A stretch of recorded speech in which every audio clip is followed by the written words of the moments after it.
All right.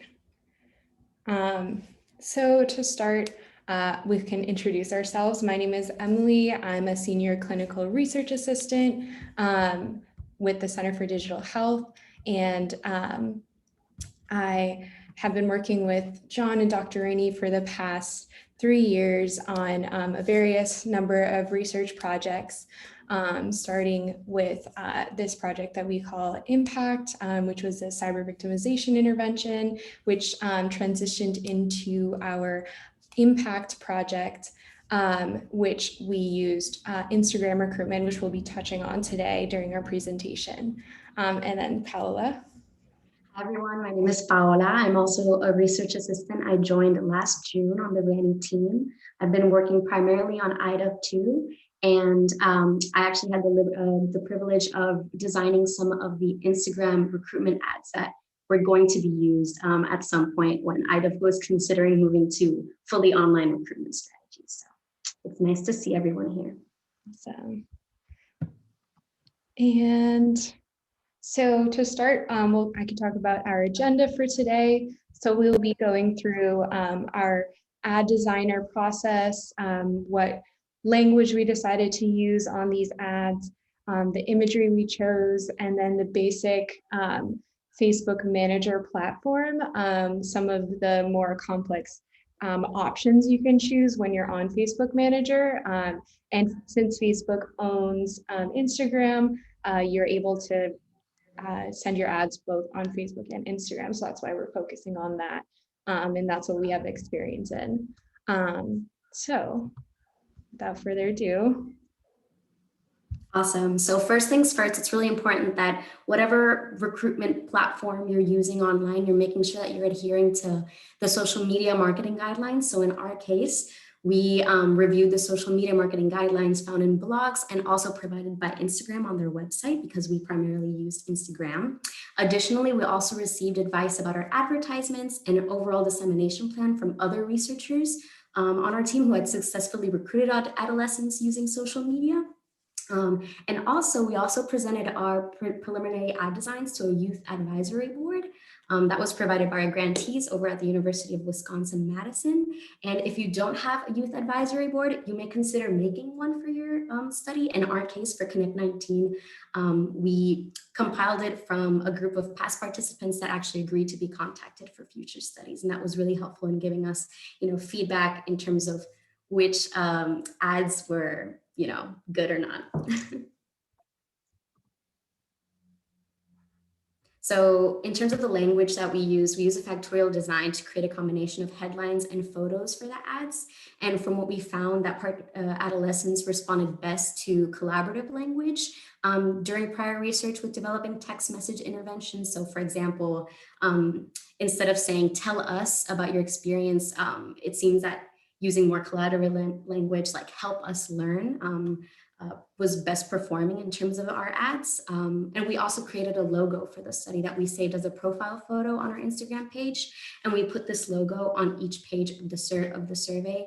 And at the bottom of each ad, we also put a disclaimer that this is a study by researchers at Rhode Island Hospital, again, to brand ourselves with the hospital affiliation and make us look more serious, And also, while it may be tempting to include incentives in our ads, in our experience, we received some pushback from IRB, and they actually requested that we change our tagline to say, take the screening survey to a chance to participate in a research study, rather than mentioning the $50 Amazon gift card that they could have won for taking the survey.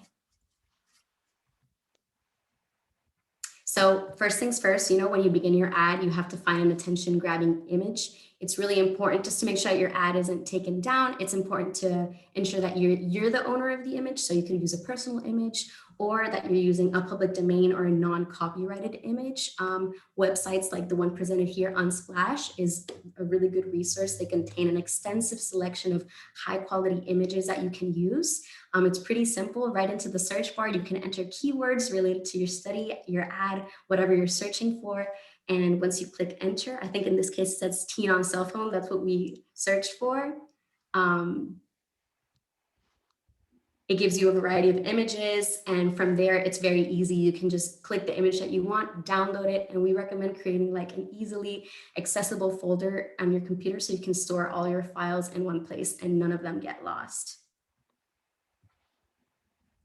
So the graphic design platform that we use for creating ads is called Canva.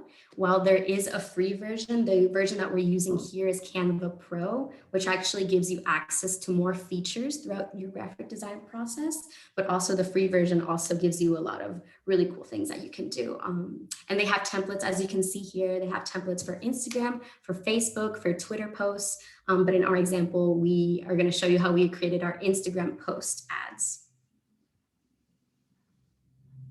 So it's important that you recognize that there's, two different types of ads that you can create for Instagram. And it's important to keep that in mind when you're selecting the aspect ratios when selecting your images. So a story ad that actually disappears after 24 hours, it's the vertical one. So keeping in mind the 9:15 aspect ratio versus a feed ad, which is just a perfect square. And it could be a photo or video, and that's posted permanently on your page, so it does not disappear after a certain amount of time. So, once you click the template of your choosing, you're led to a page that looks like this. It's a blank canvas and it's ready for your for your using. If you look at to the left, there's a really handy toolbar and it gives you a bunch of different options that you can explore, such as selecting pre-made templates that Canva provides for you. You can upload your media, you can add text, your other elements, and other cool stuff that you can add onto your canvas. So one feature of Canva Pro is that you're actually able to search and include public domain images right on the website, right from the website. But in our case, since we used Unsplash, you can click the upload image and you can upload the image from your own file and actually drag it onto the canvas. So once you're here, you can go crazy. You can add and personalize the text of your preference. The styles tab is actually really helpful in terms of establishing like brand colors and making all of your images appear more uniform. Canva Pro actually allows you to add a lot of like movable like GIFs and other graphic elements that may attract viewers and their gaze into a certain direction. You can also use audio clips, which we found to be also really cool to enhance like the vibe of the ad. Canva is a really good platform that we recommend that you can do a lot of creative things. And I'm not a graphic designer and it was very like easy to use. So here are some examples of one of our Instagram feed ads. As you can see, we added like a blue filter to give it like a more uniform color and also included a few animations and as well as music to add movement. I don't think we can hear the music from this presentation here. But another additional feature that we used was carousel images. So each ad had 2 different images and it allows the users to swipe or click to multiple images in one single ad. And that, again, that could be used for stories or the feed ad feature. And we also decided to put our headline and taglines on the image in themselves, right? Well, we did have to adhere to Facebook Manager's guidelines of having no more than 20% of the image to be covered by text. And for the most part, it was like a trial and error process of uploading the image to the Facebook Manager platform and then seeing if the image produced a too much text error, for example. But if you would like to avoid this, you could use feed ads and put all of your text in the caption below the photo. And if you're using story ads, there's no caption, so must use a headline if you want your directions in your ad. And we can also cut down the text and move around the font, make it smaller to accommodate for these guidelines. Right. And so moving on to what it looks like from the Facebook Manager platform side. So you can have like a variety of different personalized campaigns when you're creating your ads. And so like the word campaign kind of just encompasses all of the settings that you put into delivering your ads on a certain platform. So that's kind of like the jargon word that Facebook likes to use. So initially for the study that we were talking about impact, we elected to create 2 separate campaigns with 3 ads each. So we had 3 ads, like I said, with 2 different images. So as you can see, we have one that's called group and the other called individual. And we decided we wanted to pit an image of a group of teens against an image of an individual teen. And then when Paula mentioned earlier, a carousel ad, our second image was the same for both. So we utilized Facebook Manager's split test functioning. So this allocates your funds evenly across all of the ads that you have in a certain campaign. So since we had two different campaigns, the group had all of our funds, which we decided on $20 a day, to be split evenly amongst the three different ads. So with the tagline or the headlines, tell us your experience with online drama, help us learn about online drama, and stand up against online drama. Sorry, somebody's needing to be admitted.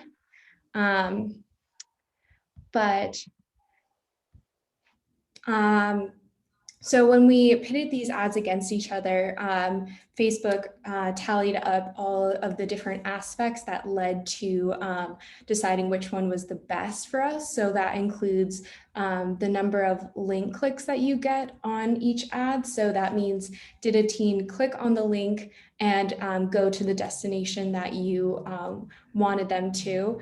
And then from there, it use the cost per link click to decide that our ads that said help us learn in both categories were the best performing. So that's an optional option. You don't have to use the split test analysis function. If you decide, say, you want a campaign with one ad or maybe multiple ads that just get allocated their funds based on what Facebook thinks is the best, you can use that function. We just decided to take a little bit more of a controlled approach.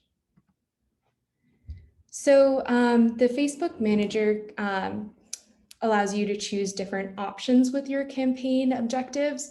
So there's three main objectives: awareness, consideration, and conversations. So initially when we did our impact survey, we decided to start with the reach campaign objective. So initially we thought we want our ads to reach as many teens as possible within our target audience.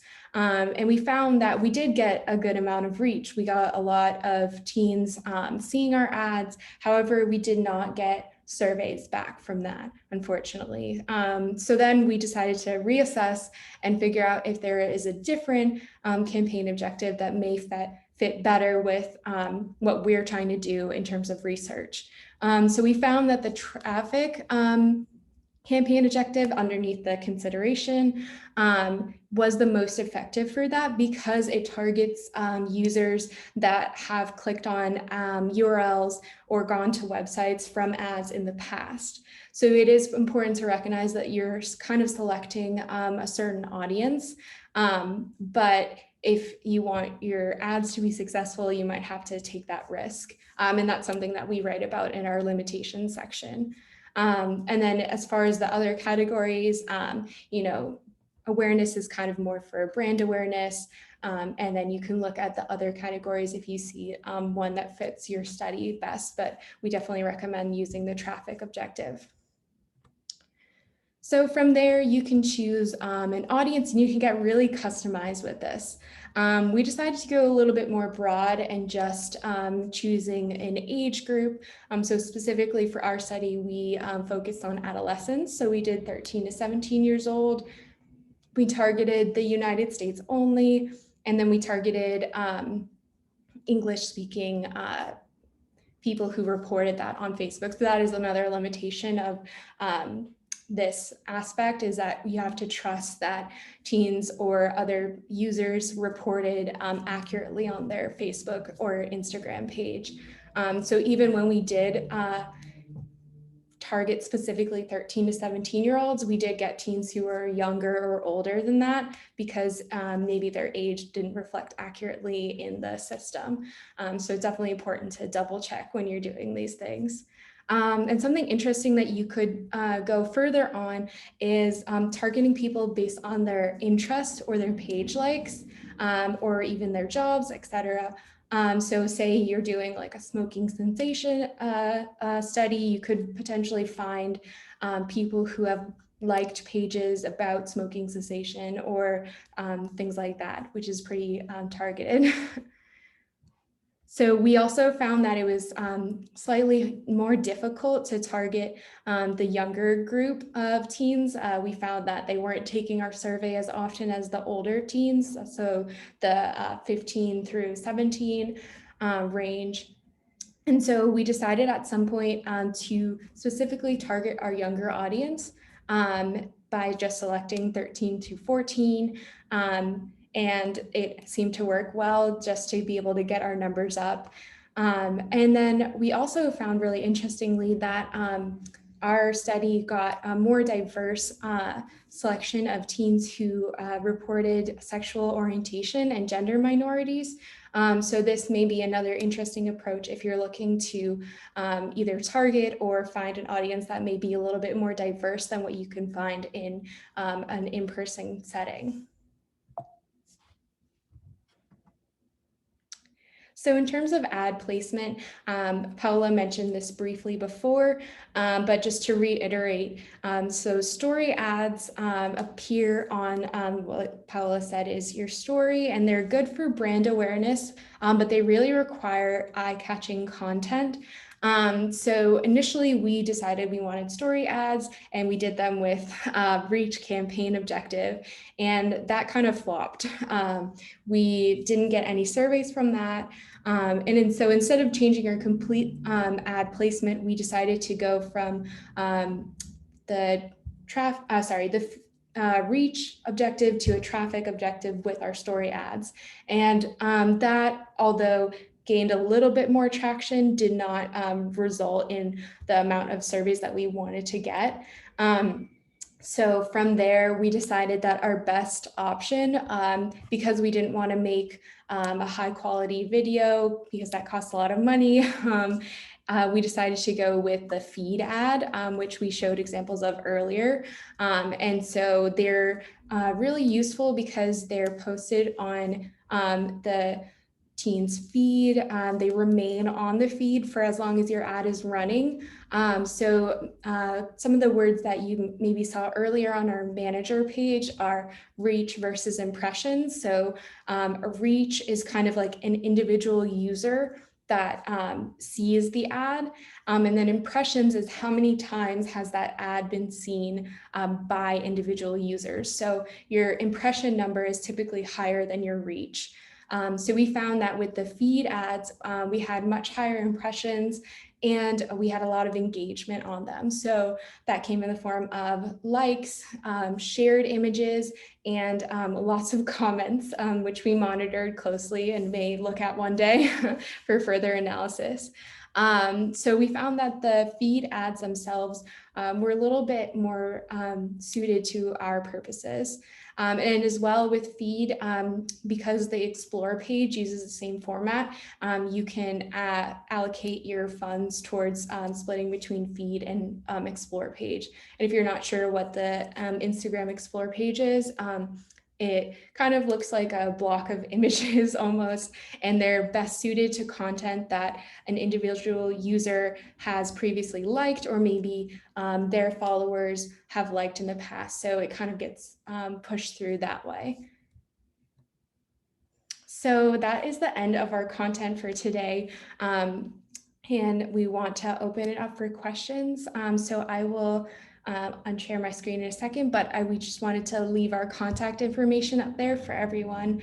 If you want to email us individually with any questions, and definitely follow us on Instagram. And you could check us out on LinkedIn or our website for the Center for Digital Health. And finally, we wanted to just talk about our next session, which will be on Thursday, April 15th. And during that session, we'll be going a little bit more in depth on how we created the ads and giving everyone who attends an opportunity to either create their own ads or bring their ads to the session to get feedback on that, or any personalized questions about strategies. You can also ask those questions today too, but we just wanted to plug that. Okay, great. So I'm going to unshare my screen and we can ask some questions.